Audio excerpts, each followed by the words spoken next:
Et la tactique des Suédois de jouer sur contre va parfaitement fonctionner. Alors bien sûr, le bagage technique permet aux Auriverde une nouvelle fois de faire le spectacle.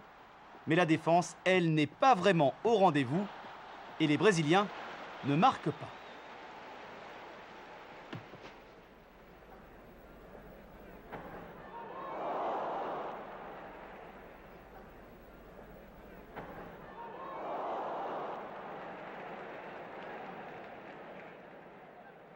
Les Scandinaves, eux, vont laisser passer l'orage.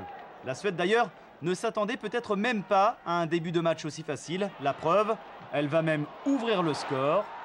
Lidholm s'offre une jolie balade dans la défense des Auriverde, 1-0, après seulement 4 minutes de jeu. Le Rasunda Stadion tremble de bonheur.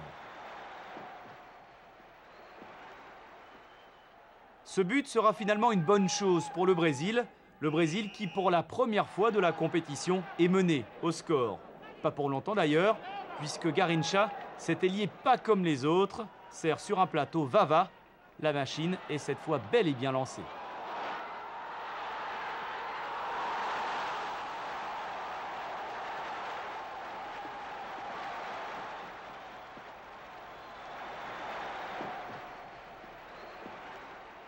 La rencontre prend alors un tout autre visage. Le début de match, équilibré, n'est plus qu'un mauvais souvenir pour les Brésiliens. La suite de la partie va se transformer en véritable cauchemar pour les Suédois. À la demi-heure de jeu, sur un raid solitaire de Pelé, Zito alerte Garrincha. Bis repetita, le service pour Vava est impeccable. 2-1, si cette Coupe du Monde révélera le roi Pelé, elle consacrera Garrincha comme le meilleur joueur de la Seleção. Un ailier droit comme Garrincha n'existe pas et n'est pas concevable à l'époque en Europe. C'est ce que dira la presse française de cet extraordinaire joueur qui finira sa vie seul dans la misère la plus totale. 2-1 donc à la pause, puis 3-1 à la 55e. Pelé avait raté une belle occasion 10 minutes plus tôt. Il ne fera pas la même erreur.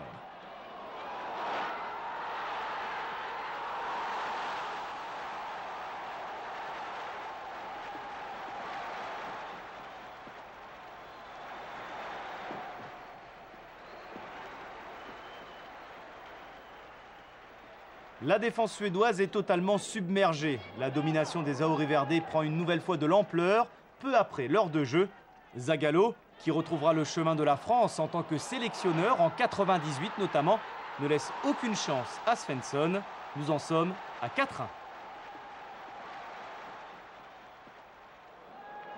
À 10 minutes de la fin de la rencontre, les Suédois parviendront à réduire le score. Simonsson est à la conclusion. Sans conséquence pour le fabuleux triomphe de la Seleção. Comme pour marquer son début de règne sur la planète football, Pelé clôt le score dans les dernières secondes de jeu. Le Brésil s'impose 5-2. Le Brésil est enfin sacré champion du monde avec une équipe de rêve. Zito, Bellini, Djalma Santos, Nilton Santos, Orlando, Guilmar, Garrincha, Didi, Pelé, Vava et Zagallo. Il aura fallu attendre la 6e édition de la Coupe du Monde pour consacrer enfin une équipe que l'on tenait depuis longtemps pour la meilleure et la plus belle de la planète. La réception sera triomphale. Des millions de Brésiliens resteront dans les rues, danseront la samba et se battront à coups de fleurs. C'est le quadrimoteur du président de la République brésilienne qui ramènera l'équipe championne du monde à Rio. Chacun des joueurs aura en récompense officielle une maison, un poste de télévision et un chronomètre en or. Le Brésil n'a pas fini de faire parler de lui